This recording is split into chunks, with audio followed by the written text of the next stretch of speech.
Hey, what's up? Today I'm going to show you guys how to make chicken broth to heal eczema. So you will need a whole chicken, preferably organic and grass-fed. You will need some veggies that go into soup, like carrots, leek, and celery. You will need some nice sea salt, unprocessed, and you will need some vinegar. This is apple cider vinegar. These are the main ingredients. You have a nice and big pot that fits one chicken and some filtered water. Next step, once you cut open the packaging of everything, you take the whole chicken like this, basically. Remove any parts that are not supposed to be in the broth, like that, like rope, and then you just place the whole chicken in the pot, more or less. Make sure it fits in there nice and snug. Okay, good. That's step number one. Turn on the heat to maximum. All right, and now we need some water, so we take this distilled water. I like to fill it up usually, until it's completely covered in water. I probably need to refill this though to get more water. I'll do that in a second.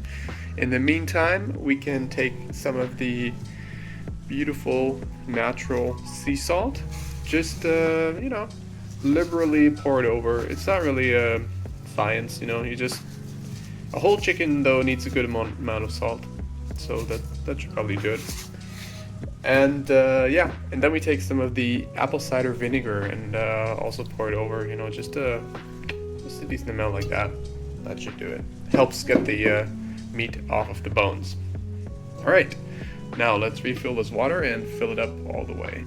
Okay, so now we have enough filtered water to fill up the pot up until more or less until it's covered. Doesn't have to be exactly,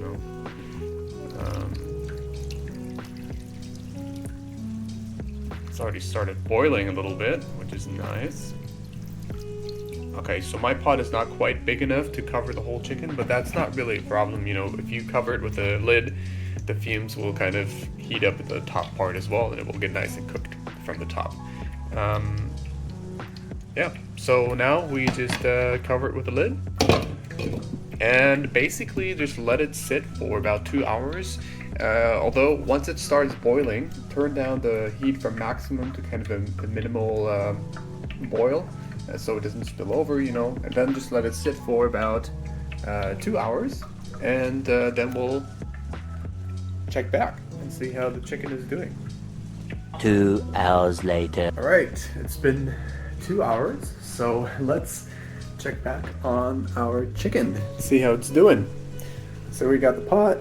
It's been just simmering there kind of on a low flame for about 2 hours, and that's what it looks like after about 2 hours, and I think that should be good.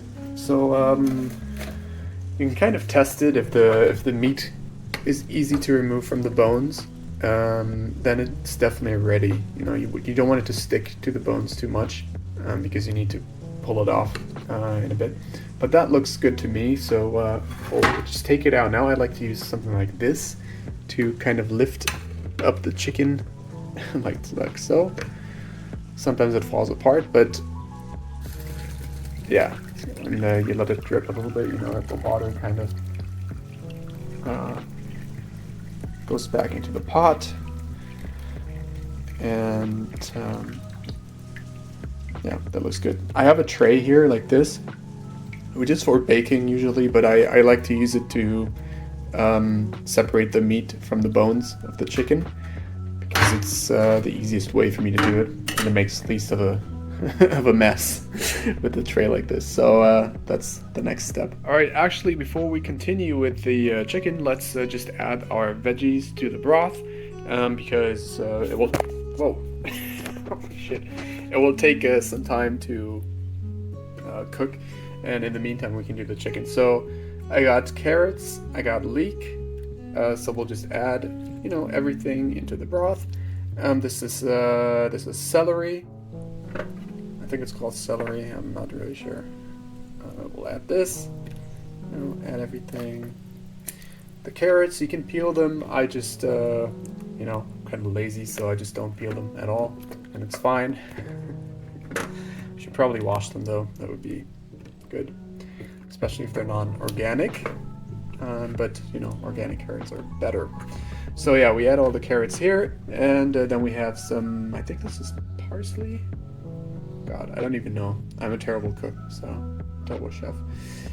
Just add everything in there basically, and that's how it looks. Beautiful. Add the lid back. You know, turn up the heat again. Kind of get it to a boil, and then we'll turn it down and have it just simmer for another hour or so, and then it should be good. And now let's get to you, chicken. Okay, so now for the chicken, to separate the meat from the bones, I like to use 2 forks. I find that's the easiest way to do it. I can't really show you because I'm holding the phone in one hand, so I'll just demonstrate it with 1 fork. Basically, you just pull everything apart. If everything is nice and tender, you know that means that the chicken is done, and then the meat you should be able to separate the meat quite easily from the bones, you know, like so, and just basically tear the meat off. Put it on one side, the bones and everything you don't need, you put on the other side. Yeah, it's easier with 2 hands, as you can imagine. But you just go around, do the whole chicken like that, and yeah, that's it.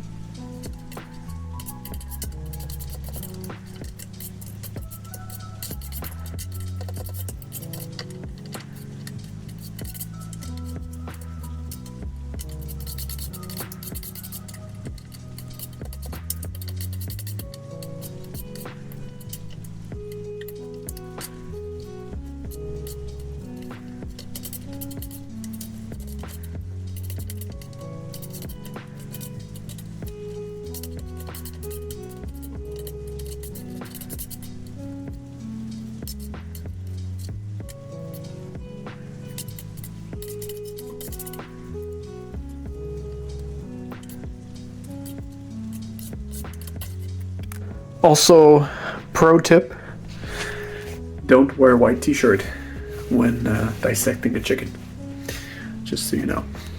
So it's been an hour about since we started the veggies. We added the veggies to the broth, and yeah, it's looking good. I mean, that's what it's supposed to look like.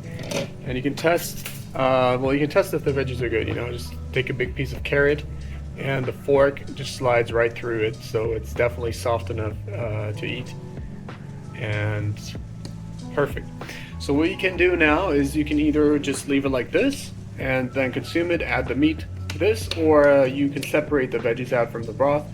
It's usually what I like to do. I've done it with the chicken here, so I've taken all the chicken, put it aside, and then when I eat a meal, I put them both together and maybe drink a cup of this broth as well, which is, yeah, just this delicious and nutritious broth that you got here. Look at that. Wow. Yeah, and this is amazing. I mean, it's rich in collagen. It's got everything. It's got all the nutrients basically to heal the skin again and make it nice and subtle again, and give your body everything it needs to heal. So, yeah, that's how you make chicken broth, and drink it every day, and you'll feel good.